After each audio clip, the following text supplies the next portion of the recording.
Assalomu alaykum. Demak, biz ushbu darsimizda Sefer Listening Part 1 haqida gaplashamiz. Ya'ni o'quvchi uchun qo'llanma tayyorlab qo'yganmiz. Buni video tahlil davomida ham tushuntirib beramiz. Darsning asosiy maqsadi Part 1 haqida umumiy tushunchaga ega bo'lishlik, unda uchraydigan asosiy muammolar va unga qanday qilib yechim topiladi. Mana shuni amaliy va nazariy jihatdan ko'rib chiqamiz va amaliy deganimiz sababi biz buni ortidan test ham beramiz. Ya'ni uni amalda sinab ko'rishingiz mumkin. Demak, part 1 nima va unda nimalar tekshiriladi?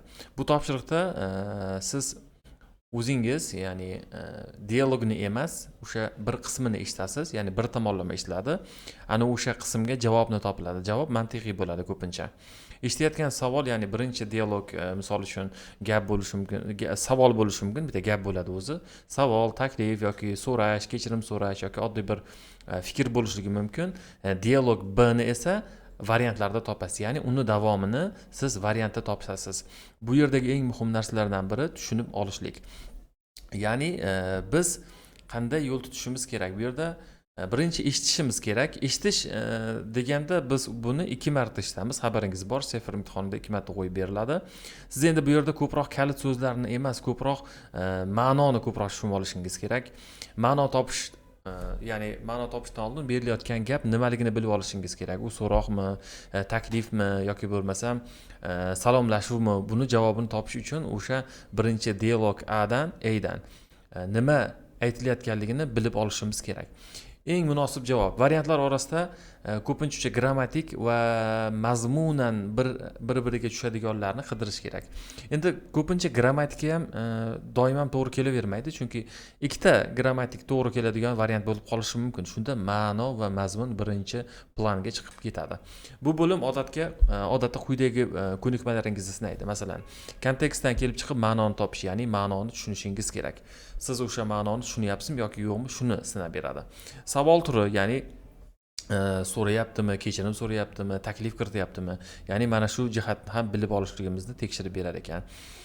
Noto'g'ri, lekin o'xshash variantlari chiqarib tashlashimiz kerak. Chunki buni qachon chiqarib tashlaymiz? Buni faqatgina tinglab bo'lgandan keyin chiqarib tashlaymiz. Vaqt qisqa bo'ladi, lekin shu qisqa vaqt davomida ham biz ko'proq o'sha 1 dan 8 gacha bo'lgan savollarni tezda ko'z yugurtirib ko'rib chiqishligimiz kerak. Endi o'quvchilarda ko'p uchraydigan kamchiliklar nima bo'ladi? Muammolar bor. Bu qisqa muammolarni, kichkina muammolarni ko'ramiz va unga yechim ham topamiz. Birinchisi, audio juda qisqa. Shuning uchun ham o'quvchi ma'noni ushlab qola olmaydi, ya'ni tushuna olmaydi. Bunga qanday yechim qilinadi deyiladigan bo'lsa, oldin biz o'sha variantlarni ko'zdan kechirib olishimiz kerak. Albatta, keyin savol turini top degan mashq qilishimiz kerak. Savol turi nima? Nima deyapti o'zi? Taklif kirityaptimi, so'rayaptimi, nima demoqchi bu? Ikkinchisi esa o'quvchi grammatika bilan bo'lib qoladi, ya'ni tarjimaga ko'p e'tibor berib turib, grammatik bir-biriga moslayman deganingizda, siz grammatik o'xshash javobni tanlab olasiz, lekin bu yerda ba'zida grammatika ish bermasligi mumkin. Shuning uchun grammatikani ham ishga soling, grammatikadan tashqari ma'noni ham to'g'ri topishga harakat qilishingiz kerak. Va yana biron bir savolda uzoq qolib ketadi. Ya'ni bittasini o'ylab o'tiraveradi, keyingisiga o'tib ketib qoladi.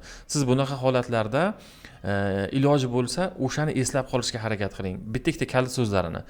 Chunki audio tugagandan keyin taxmin qilib ko'rasiz. Boshqa iloji yo'q. Chunki tushunmadingizmi, ba'zi bir holatlarda iloji yo'q uni qaytarishni. Bitta-ikkita so'zga bog'lab qo'yilgan bo'lsa, uni tushunib bo'lmaydi deyarli. Endi strategiyalar nima bo'ladi? Biz sizga beradigan strategiyalarimiz before listening.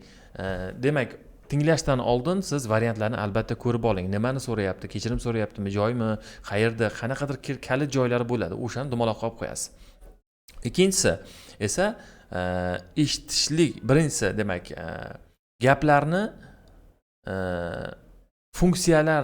funksional jihatdan topishib olishimiz kerak. Ya'ni o'sha speaker A nimani xohlayapti? Savolni birinchi eshitayotganingizda uni to'liq tarjima qilish shart emas, ya'ni audioni eshitayotganingizda. Ya'ni uni istagini, intonatsiyasidan ham kelib chiqsa bo'ladi.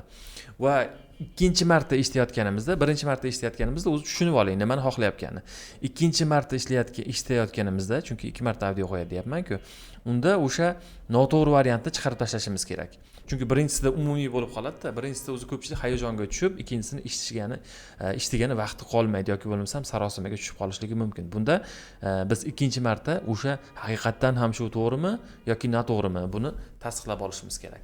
Va endi eshitgandan keyin tahlil qilishimiz kerak. Faqat to'g'ri javobni aytish bilan cheklanmay, nimaga qolgan ikkitasi noto'g'ri deganni ham qilishimiz kerak. Demak, taktika before listening, eshitishdan oldin demak variantlarni ko'rib olishimiz kerak va gapni nimani xohlayotganimni bilib olamiz eshitish davomida va eshitish davomida yana tanlovni tasdiqlashimiz kerak va eshitgandan keyin nima uchun noto'g'riligini ko'rib qo'yishligimiz kerak bo'ladi.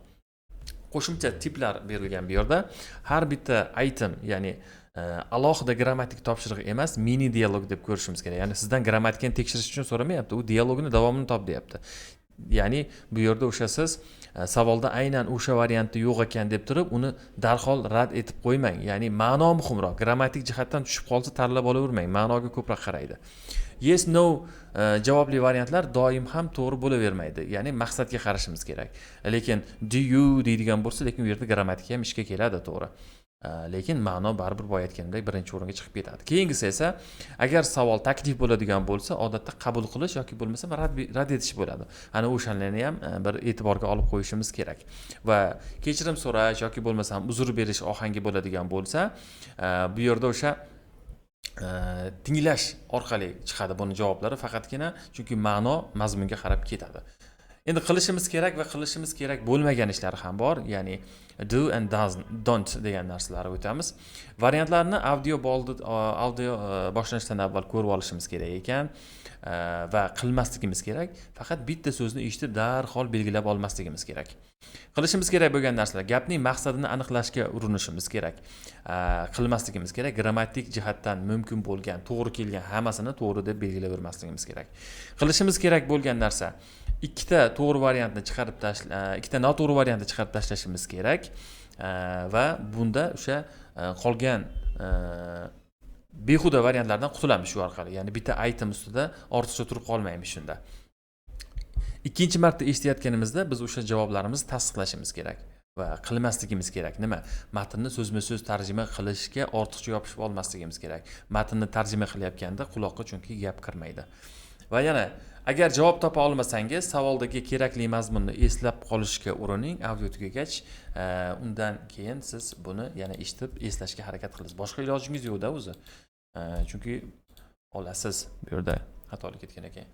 E'tibor bermay keyingi savolga o'tib ketavermang degan xulosa chiqadi. Misol uchun namunaviy tahlil oladigan bo'lsak, misol uchun audioda aytayapti, would you like to sit near the window desa, faqatgina siz audioda eshitish savolni o'zida yo'q bo'ladi bu. Yes please, I sat there yesterday, the window is large. Nima uchun endi qaysi birini tanlaymiz? Nima uchun bu to'g'ri? Savolda taklif bor. O'tirasizmi deyapti, would you like to sit near the window?